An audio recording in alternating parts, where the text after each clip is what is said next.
کام کریں. آپ کا ہاتھ کھلا ہونا چاہیے. کوئی اگر اس طرح کی کوئی چیز مانگ لے تو آپ دے دیا کریں عاریتاً، کہ آپ 2 دن بعد، 1 دن بعد یا فوری جیسے بھی مناسب ہوا اس کو واپس کریں. اور یہ دین لین کی بات ایک اچھی بات ہے. نبی کریم صلی اللہ علیہ وسلم بھی اسی طرح کیا کرتے تھے. مختلف اوقات میں مختلف چیزیں آپ کے ساتھ جیسے ثابت ہیں. جیسے نبی صلی اللہ علیہ وسلم نے فرمایا علی الید ما اخذت حتی تودیہ. آپ اگر کسی کی کوئی چیز لیتے ہیں، امانت داری سے استعمال کر کے واپس لوٹانا یہ آپ کی ذمہ داری ہوگی. اب آپ یہ نہیں کہہ سکتے کہ لے تو لیے لیکن بے دردی سے آپ اس کو استعمال کر رہے ہیں. وہ کہتے ہیں نا مال مفترہ دل بے رحم، کہ دوسروں کا مال ہے جیسے چاہے استعمال کرو، ہمارا کب ہے وہ. یہ بات غلط ہوگی. وہ آدمی آپ کے ساتھ اعتماد کیا، آپ اس کا کوئی بھی چیز لے رہے ہیں، پراپر طریقے سے استعمال کر کے واپس کریں. مثلا کسی کو ضرورت پڑ گئی گاڑی کی، آپ نے اپنی گاڑی دے دی، اس کو بھی چاہیے کہ یہ گاڑی امانت داری سے استعمال کرے اور صحیح طور پر واپس لا کر دے. اس میں بھی بعض اوقات دیکھنے میں آیا کہ بعض لوگ لینے میں بڑے فیاض ہوتے ہیں، دینے میں فیاض نہیں ہوتے. وہ اس طرح کہ وہ ضرورت پر گاڑی مانگ لی اور جتنا پیٹرول ہے وہ پورا ٹینک ایمٹی کر کے آپ لا کے کھڑا کر دیے شکریہ کے ساتھ. اب جب آپ گاڑی چالو کر رہے ہیں تو دیکھا کہ اس کے اندر تو بالکل ریٹ سے بھی نیچے، ریزرو سے بھی نیچے چلا گیا کانٹا. تو اب اس سے کیا ہوگا؟ دوبارہ جب آپ مانگنے جائیں گے تو پھر وہ واقعی ایکسکیوز بنائے گا، کیونکہ آپ نے ایک غلط حرکت کی اس کے ساتھ. اس نے اچھا سلوک کیا تو اس کا صحیح طریقہ تو یہ ہے کہ آپ جب واپس کریں، اگر اس کی آدھی ٹینک تھی تو بھر کر دے دیں اس کو، تاکہ دوبارہ جو ہے وہ آپ کو دینے میں خوشی محسوس کرے اور اسے بھی تھوڑا سا سیٹسفیکشن ہو کہ میں جس انداز سے گاڑی دیا تھا میرا بھائی اس کو واپس کر کے اچھے انداز سے دیا. یا اسی طرح کبھی ایسے بھی ممکن ہے کہ آپ گاڑی استعمال کرنے کے بعد دینے سے پہلے اس کو دھلوا لیں، تاکہ جب وہ صبح اپنی گاڑی پر بیٹھے اسے خوشی ہو کہ میری گاڑی تو بہت اچھی چمک رہی ہے. تو یہ ہوتا ہے حسن سلوک کا جواب اچھے انداز سے. قرآن مجید میں بھی کہا گیا هل جزاء الاحسان الا الاحسان، نیکی کا بدلہ، خیر کا بدلہ اس سے بہتر شکل میں تم ادا کرو. اگر کسی نے تمہارے ساتھ کوئی خیانت کی، بے ایمانی کی، جواب میں تم اسی طرح کی حرکت مت کرو. یعنی جھوٹ کا جواب جھوٹ سے دینا، خیانت کا جواب خیانت سے دینا شریعت میں یہ ناجائز ہے. آپ کہیں کہ مجھے بھی تو دھوکہ ہوا تھا، میں اپنے کسی اور آدمی کو دھوکہ دوں گا، یہ چیز ناجائز ہوگی. آپ پر کسی نے زیادتی کی، آپ دوسرے پہ زیادتی کر رہے ہیں، یہ چیز غلط ہے. آپ اس طرح کا معاملہ نہ کریں. اسی طرح نبی کریم صلی اللہ علیہ وسلم نے فرمایا، ایک آدمی کو بھیجا تھا ایک موقع پر اسی طرح کی چیزیں لینے کے لیے، عاریتاً یعنی بارو کرنے کے لیے. وہ تھا جنگی اسلحہ. قال علی رسول اللہ صلی اللہ علیہ وسلم اذا اتت کا رسولی فاعطیہم 30 درعا. درع کہتے ہیں وہ جو جنگی لباس ہوتا ہے اس کے لیے، اور خاص طور پر شیلڈ وغیرہ جو تلوار کی ڈھال کے طور پر استعمال کی جاتی ہے. عموماً یہ اس زمانے میں بہت زیادہ جنگی ضرورت کے لیے استعمال ہوتی تھی چیزیں. نبی صلی اللہ علیہ وسلم نے اپنے ایک نمائندے کو بھیجا اور بتایا کہ 30 اس طرح کی زرہیں لے آؤ. تو وہ بھی بڑے ہوشیار تھے. انہوں نے پوچھا، قلت یا رسول اللہ صلی اللہ علیہ وسلم اعاریتم مضمونتن او عاریتم مودع. اے اللہ کے نبی صلی اللہ علیہ وسلم، یہ تو میں دے دوں گا لیکن یہ واپس بھی آئے گا کہ نہیں، اور اس کی کوئی گارنٹی ہوگی کہ نہیں؟ تو آپ نے فرمایا بل عاریتم مودع، بلکہ جیسے تم دے رہے ہیں امانت داری کے ساتھ واپس کیا جائے گا. اس کے بعد انہوں نے دیا. تو اس میں معلوم یہ ہوا، پوچھنے میں کوئی حرج نہیں ہے. کوئی گاڑی مانگنے آیا، آپ شرما شرمی میں یہ نہیں پوچھ رہے ہیں کتنی دیر کے لیے لے جا رہے ہو. اب بعد میں آپ کو ضرورت پڑی، آپ گھر میں گالی دے رہے ہیں، غصے کا اظہار کر رہے ہیں، ناراضگی کا اظہار کر رہے ہیں، کبھی بیوی پر اس کا غصہ نکال رہے ہیں اور کبھی بچوں پر اس کو ڈانٹ پلا رہے ہیں. حالانکہ غلطی آپ نے کی. جب وہ آدمی آیا تھا مانگنے کے لیے آپ اس سے پوچھ سکتے تھے کتنی دیر کے لیے لے جا رہے ہو، کتنے دن کے لیے لے جا رہے ہو. اب آپ پوچھے نہیں اور آپ سمجھ گئے کہ شاید 2 گھنٹے بعد واپس لائے گا. وہ تو لے کر کسی اور شہر میں چلا گیا، اب 2 دن بعد وہ واپس آئے گا. تو اس لیے پہلے سے معلوم کر لیں تو اس میں آپ کے لیے بھی کوئی پرابلم نہیں ہے، اس کے لیے بھی کوئی پرابلم نہیں ہوگا. حتیٰ کہ غیر مسلم کے ساتھ بھی آپ یہ سودا اور یہ چیز کر سکتے ہیں. دیکھیے ان نبی صلی اللہ علیہ وسلم استعار منہ دروعا یوم حنین. غزوہ حنین کا موقع پر نبی کریم صلی اللہ علیہ وسلم نے ایک سے، ابھی وہ مسلمان نہیں ہوئے تھے، آپ نے جو ہے نا ان سے وہی زرہ جو ہے بارو کی تھی، ان سے آپ نے طلب کیا تھا. اور پھر اس کے بعد کیا ہوا، وہ بھی بڑا ہوشیار آدمی تھا، اس نے پوچھا اغصب یا محمد صلی اللہ علیہ وسلم، کیونکہ وہ مسلمان نہیں تھا نا، تو وہ اسی طرح کی ٹون استعمال کر رہا کہ آپ یہ چھینا جھپٹی سے لے رہے ہیں میرا مال یا واپس بھی کریں گے آپ. تو پھر کیا ہوا، نبی صلی اللہ علیہ وسلم نے فرمایا بل عاریۃ مضمونہ، گارنٹیڈ واپس ہوگی تم کو. پھر اس نے وہ دی. تو اس کا یہ معنی بھی ہوا کہ غیر مسلم کو بھی اگر کوئی ضرورت پیش آئے آپ کوئی چیز بارو کر سکتے ہیں. یہ اور اس طرح کے بعض اور مسائل ہیں، اس کے لیے دیکھتے رہیے پروگرام. وقت ہوا ایک مختصر بریک کا، بریک کے بعد حاضر ہوں گے انشاءاللہ. ناظرین، بریک سے پہلے ہم بتا رہے تھے کہ اگر کسی کو کوئی چیز ضرورت پڑ گئی، مستعار وہ لینا چاہتا ہے، بارو کرنا چاہتا ہے اور وقتی ضرورت کے لیے، تو اس میں کوشش کیجئے کہ زیادہ سے زیادہ دوسروں کے ساتھ تعاون کا معاملہ کریں. اور اسلام کی یہ طبیعت، سورہ مائدہ کی جو آیت ہے، ہمیشہ ذہن میں رہنا چاہیے، وَتَعَاوَنُوا عَلَى الْبِرِّ وَالتَّقْوَى وَلَا تَعَاوَنُوا عَلَى الْإِثْمِ وَالْعُدْوَانِ، کہ تم خیر کے معاملات میں، تقوی کی چیزوں میں ایک دوسرے کی ہیلپ کرو، کوآپریشن، مدد. اور جو شر کے کام ہیں، گناہ کے کام ہیں، وَلَا تَعَاوَنُوا عَلَى الْإِثْمِ وَالْعُدْوَانِ، اس میں مدد مت کرو. یہ اصول بھی ہے اچھی سوسائٹی کا کہ آپ چاہے کتنے مالدار بھی ہوں، کبھی آپ کو کوئی بھی ضرورت پیش آ سکتی ہے. پیسوں کی کمی نہیں ہے لیکن ضرورت پیش آ سکتی ہے. اور اسی طرح سے آپ چاہے کتنے ویل نون فگر بھی ہوں، آپ کو بھی ضرورت پیش آ سکتی ہے. مختلف چیزوں کی، بسا اوقات بہت معمولی چیزوں کے لیے آدمی پریشان ہو جاتا ہے، اور وقتی طور پر اگر وہ چیز نہ ملے تو اس کے لیے بڑی پریشانیاں ہوتی ہیں. اس لیے ایک دوسرے کے ساتھ مدد اور کوآپریشن کا یہ انداز ہونا چاہیے. جہاں پر ہم اس کے آگے ایک اور بہت اہم چیپٹر شروع ہو رہا ہے، اس سے پہلے ہم تھوڑا سا وقفہ کرنا چاہیں گے کہ اگر اس سلسلے میں، چاہے وہ مصالحات کے بارے میں ہو یا چاہے وہ عاریتاً کسی کو دینے کے بارے میں ہو، اگر کوئی آپ کے ذہن میں سوال ہے یا کوئی کنفیوژن ہے تو آپ یہاں پوچھ سکتے ہیں اس بارے میں. آپ پوچھنا چاہتے ہیں؟ السلام علیکم شیخ. وعلیکم السلام. شیخ، وہ جو آپ بول رہے کسی کو عاریتاً کوئی چیز دینا، جیسے ابھی ہمارے پڑوس میں سمجھو کچھ لوگ کتاب و سنت پر نہیں ہے، اور لوگ کچھ کرنا چاہتے جو غیر اللہ کے لیے ہو یا کسی اور کے لیے ہو، اور وہ ہم سے اس ضرورت کے لیے سمجھو کچھ کبھی مانگ لے آ کے کہ بھائی نمک دے دو، یا پھر اپنی کچھ گھر کے جو برتن ہے وہ دے دو. اب وہ دینا چاہیے یا نہیں دینا چاہیے ان کو؟ ہاں، یہ ہوا خطرناک سوال کہ اگر کوئی ایسا کام کر رہے ہیں جو جائز نہیں ہے، ناجائز کوئی کام کرنا چاہتے ہیں تو اس میں ہیلپ کرنا. تو ابھی میں نے جو آیت پڑھی ہے وَلَا تَعَاوَنُوا عَلَى الْإِثْمِ وَالْعُدْوَانِ، گناہ کے کام میں مدد مت کیجیے. کھانے پینے کی جو چیز ہے اگر وہ پکا رہے ہیں اور آپ کو معلوم نہیں ہے کہ کیوں پکا رہے ہیں، تو آپ نمک وغیرہ یہ چیزیں اگر وہ مانگتے ہیں تو وہ دے دیجیے. لیکن اگر کوئی ایسی چیز مانگتے ہیں اور آپ کو معلوم ہے کہ ان کے گھر میں غلط کوئی کام ہو رہا ہے، تو پھر آپ ان کو منع کر دیجیے اور آپ سمجھائیے بھی ان کو. پڑوس کا یہ تقاضا نہیں ہے کہ آپ صرف کہہ دیں نو، بلکہ یہ بھی تقاضا ہے کہ نصیحت کریں، خیر خواہی کا معاملہ کریں کہ میرے گھر میں پلیٹ ہے، سیٹ ہے، مگر جو ہے آپ ایک غلط کام کر رہے ہیں تو میں اس کے لیے نہیں دوں گا، البتہ اچھے کام کریں گے تو میں دوں گا. یا یہ کام کیوں برا ہے، شاید آپ بر وقت اگر ان کی کوئی نصیحت کریں گے، خیر خواہی کا معاملہ کریں گے تو شاید وہ زیادہ آپ کے قریب آئے.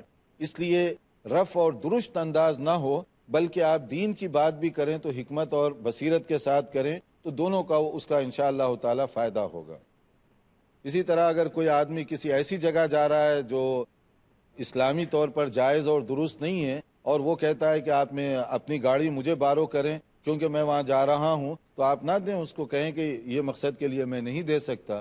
البتہ دوسرے موقع پر آپ اس سے بہتر کام کے لیے اس کو دے دیں تاکہ اس کا دل بھی خوش ہو اور وہ مسئلے کو بھی سمجھ لے. آپ کچھ پوچھنا چاہتے ہیں؟ السلام علیکم. وعلیکم السلام. ابھی جو چیز اپن ادھار دیتے عاریتاً دیتے، وہ اگر ٹوٹ پھوٹ جائے تو اس کے متعلق کیا ہے؟ کہ اگر کوئی چیز آپ بارو کرتے ہیں اور وہ ٹوٹ جائے، پھوٹ جائے، تو پھر کیا ہوگا، وہ ڈیپینڈ کرتا ہے. اس کے دو سچویشن ہیں. ایک تو اگر لینے والا اگر یہ کہے کہ میں گارنٹی طریقے سے اس کو واپس لے آؤں گا اور نہیں لاتا تو وہ دینا پڑے گا اس کو خرید کر بہتر طریقے سے، جیسے وہ لیا تھا اسی انداز سے. اگر وہ سیٹ نہیں ملتا، اسی کے ایکول جو دوسرا سیٹ مل سکتا ہے وہ لا کر دینا پڑے گا، کیونکہ وہ اسی شرط کے ساتھ لیا تھا.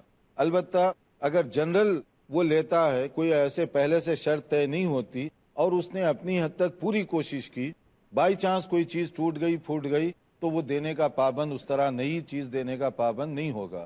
دینے والے کو قبول کر لینا چاہیے کہ یہ ایک اتفاق ہے، جیسے آپ نے گلاس دیا، ٹوٹ گیا وہ، اب اس کو سمجھنا چاہیے گلاس میرے گھر میں بھی ٹوٹ سکتا ہے، معمولی دھوتے وقت بھی کوئی غفلت ہو گئی یا کوئی بات ہو گئی تو ٹوٹ سکتا ہے، اسی طرح میرے بھائی سے ٹوٹ گیا، جانے دو، کوئی بات نہیں ہے۔ تو یہ دونوں کے لیے ہے۔ اس آدمی کو کوشش کرنی چاہیے کہ چونکہ میں لیا ہوں تو میرے ہاتھ سے ٹوٹا، میں دوسرا اس کو دے دوں گا۔ آپ کو کوشش کرنی چاہیے کہ بھئی ٹوٹا تو چھوڑ دو، دونوں طرف سے یہ معاملہ ہوگا تو وہاں پیار و محبت زیادہ پیدا ہوگا۔ تو اس کے بعد ایک اور چیپٹر ہمارا وہ ہے کسی کا مال ہڑپ کرنا، غصب کرنا۔ غصب کس کو کہتے ہیں؟ غصب کا مطلب ہے کہ آپ رائٹ نہیں ہے مگر آپ چھینا جھپٹی کرتے ہیں، طاقت کا غلط استعمال کرتے ہیں۔ جیسے لوگ کہتے ہیں نا مائٹ از رائٹ، جس کی طاقت ہے اسی کی بھینس ہے، جو چاہے آپ لے لو اپنی طاقت کی بنیاد پر، شریعت اس کی اجازت نہیں دیتی۔ طاقت ہے یا کمزور ہے، جس کا حق ہے حقدار کو ملنا چاہیے، دوسروں کو چھین کر لینے کا کوئی حق اسلام نے نہیں دیا۔ اور یہ اصول ہر جگہ پیش آئے گا، امیر کے مقابلے میں غریب ہوگا، عہدیدار کے مقابلے میں ایک عام آدمی ہوگا، ہر ایک کے لیے شریعت کا یہی اصول ہے کہ جس کا حق ہے اسی کو ملنا چاہیے۔ جو لوگ غلط طریقے سے لیتے ہیں یہ شرعی لحاظ سے قبول نہیں کیا جائے گا۔ اس کی ایک مثال یہاں دی گئی، مثلا نبی صلی اللہ علیہ وسلم نے فرمایا من اقتطع شبرا من الارض ظلما طوقہ اللہ ایاہ یوم القیامہ من 7 اردین، صحیح بخاری اور مسلم کی حدیث ہے۔ زمیندار حضرات، دولت مند حضرات، اثر و رسوخ رکھنے والے اس حدیث کو جو صحیح بخاری اور صحیح مسلم کی اتھینٹک حدیث، اس پر غور کریں۔ نبی صلی اللہ علیہ وسلم نے فرمایا کہ اگر کوئی ایک بالش، شبر کہتے ہیں ایک بالش جگہ اگر کسی کی بغیر حق کے دبا دیتا ہے تو اللہ تعالیٰ قیامت کے دن اس طرح کے 7 طوق پہنا کر اس کے گلے میں ڈال دے گا۔ یعنی جہنم کا عذاب بھی عبرتناک طریقے سے اس کو دیا جائے گا، ہیومیلیشن، ذلت اور رسوائی کے ساتھ اس کو عذاب دیا جائے گا جہنم کا۔ جہنم کا عذاب بجائے خود عبرتناک ہے، مگر یہ اور سختی کے ساتھ اس کو عذاب دیا جائے گا۔ ایک بالش جگہ اگر دوسروں کی آپ ناجائز طور پر لیں گے، اتنی سخت سزا رکھی گئی تو جو لوگ دوسروں کا پلاٹ مار دیتے ہیں، پورا کھیت لے لیتے ہیں، پورا گھر لے لیتے ہیں، ان کا قیامت کے دن کیا ہوگا؟ کاغذات ڈپلیکیٹ بنا کر یا آپ طاقت کا غلط استعمال کرتے ہوئے، عہدے کا غلط استعمال کرتے ہوئے دنیا میں تو کچھ بھی کر سکتے ہیں، حتیٰ کہ آپ کورٹ کچہری میں بھی جائیں گے اور آپ کے پاس پیسہ زیادہ ہے، وکیل اچھا ہے، تو ظالم کو مظلوم اور مظلوم کو ظالم بھی وہاں بنایا جا سکتا ہے۔ مگر کل قیامت کے دن جب اللہ رب العالمین کے آگے ہم سب کھڑے ہوئے ہوں گے، زمیندار بھی ہوگا، کسان بھی ہوگا، امیر بھی ہوگا، غریب بھی ہوگا، سب کمزور ہوں گے، طاقت صرف اللہ کے ہاتھ میں ہوگی۔ اس وقت ہم کیا جواب دیں گے؟ تو جو لوگ دوسروں کی زمین دباتے ہیں، دوسروں کا پلاٹ لیے ہوئے ہیں، دوسروں کی کوئی بھی ملگی ہے، دکان ہے، گھر ہے، ناجائز قبضہ کیے ہوئے ہیں، ان کو کم سے کم تنہائی میں اس حدیث پر غور کرنا چاہیے۔ یہ کتنا سیریس ایشو ہے، کتنا سیریس مسئلہ ہے۔ آدمی چاہے کتنا ہی کمزور ہو، ایک بالش زمین بھی جہنم میں لے جانے کا سبب بنے گی، تو جو لوگ بڑی بڑی زمین، کھیت، باغات دوسروں کے ناجائز طور پر قبضے میں لیے ہوئے ہیں، ان کا کیا انجام ہوگا؟ اس لیے اس سے توبہ کرنا چاہیے۔ پھر اس کے بعد میں ایک اور مسئلہ بھی ہے کہ اگر آپ کوئی ایسی جگہ جس کا مالک نہیں ہے، یعنی حکومت کی ایسی جگہ جو ویرانے میں پڑی ہوئی ہے، آپ محنت کر کے وہاں کوئی پودا وغیرہ لگاتے ہیں، اس سے پھل پیدا ہوتا ہے، وہ پھل کون لے گا؟ شریعت کہتی ہے کہ لگانے والا جو محنت کر کے لگا رہا ہے وہ حقدار ہے، وہ لے سکتا ہے۔ مگر کسی کا باغ ہے، کسی کی جگہ ہے، آپ جا کر وہاں کھیتی شروع کر دیے، اس سے آپ نے اجازت نہیں لی، اگر اس کے اندر کوئی پھل پھول پیدا ہوگا آپ اس کے ذمہ دار نہیں ہیں، بلکہ وہ جو کھیت والا ہے، باغ والا ہے، وہ اس کا حقدار ہوگا، کیونکہ وہ آپ نے ناجائز استعمال کیا۔ باغ کسی کا ہے، آپ اس سے پوچھے بغیر جا کر وہاں پر جو ہے اپنے بیج ڈال دیے، اور اس کے بعد آپ کہیں کہ یہ ویسے ہی پڑی ہوئی تھی تو اس لیے میں نے یہ کام کیا، لہٰذا فصل ساری مجھے ملنی چاہیے، شریعت اس کو نہیں قبول کرتی، کیونکہ اس کی ملکیت معلوم ہے، فلاں آدمی کا ہے، آپ نے اس سے اجازت نہیں لی، آپ کو اجازت نہیں ہے۔ اور اس کی بیس کیا ہے؟ ایک مشہور حدیث حجۃ الوداع کے موقع پر نبی کریم صلی اللہ علیہ وسلم نے جو ارشاد فرمایا، تمام معززین، بھائی بہنیں، حکمران اور اثر و رسوخ رکھنے والے اس حدیث کو ذرا تنہائی میں بیٹھ کر پڑھیں۔ صحیح بخاری اور صحیح مسلم کی حدیث ہے، نبی صلی اللہ علیہ وسلم نے فرمایا اس موقع پر، ان دماءکم واموالکم علیکم حرام کحرمت یومکم ھذا فی شہرکم ھذا فی بلدکم ھذا، تمہارا خون محترم ہے، ناحق خون کسی کا بہانا شرعی طور پر حرام، تمہاری عزتیں محترم، کسی کی عزت کے ساتھ کھلواڑ کرنا حرام، تمہارے مال محترم، کسی کا مال ناجائز طریقے سے لینا حرام کر دیا گیا، شریعت میں فارور حرام کر دیا گیا۔ جس طرح مکہ مکرمہ کی حرمت ہے، ذی الحجہ کی حرمت ہے، حج کا تقدس ہے، اسی طرح ایک آدمی کے مال کی عزت ہے، ایک آدمی کے خون کی عزت ہے، ایک آدمی کی جو عزت ہے اس کی اہمیت ہے، اس کو سامنے رکھنا چاہیے۔ یہاں چونکہ وقت ہونے والا ہے تو ہم وقفہ کریں گے، اگر آپ کا کوئی سوال ہو تو آپ پوچھ لیں انشاءاللہ تعالی۔ آپ کچھ پوچھنا چاہتے ہیں؟ جی السلام علیکم وعلیکم السلام۔ شیخ، میرا سوال یہ ہے، جیسے میں کسی کا زمین ہڑپ کر لیا، مطلب بےمانی کر لیا، تو میرے دل میں خیال آیا کہ میں اس میں یا اسکول بنوا دوں یا مسجد بنوا دوں، تو اس کا گناہ بھی ملے گا یا صدقے جاریہ بھی ہو جائے گا؟ یہ بڑا دلچسپ سوال ہے کہ آپ جو ہے دوسروں کی زمین لے لیے اور پھر ارادہ کرتے ہیں اللہ کا گھر بنانے کا، تو یہ تو جو ہے نا چوری اور سینہ زوری والی بات ہے کہ دیکھیے مسجد اللہ کا پاکیزہ گھر ہے، پاکیزہ جگہ ہے، تو اس کو حلال اور جائز طریقے سے ہی بنانا چاہیے۔ مسجد کی تعمیر میں زکوٰۃ کی رقم بھی نہیں خرچ کی جا سکتی، جب زکوٰۃ کی نہیں خرچ کی جا سکتی تو دوسری غلط رقم کیسے لگے گی؟ اسی طرح سے غصب کی جو جگہ ہے، ناجائز قبضہ کی ہوئی جگہ، وہاں مسجد نہیں بنائی جا سکتی، اور بلکہ وہاں پر کوئی نماز پڑھے گا تو علماء کرام کے درمیان یہ بھی ایک کوشچن مارک ہے کہ وہاں نماز بھی ہوگی یا نہیں ہوگی۔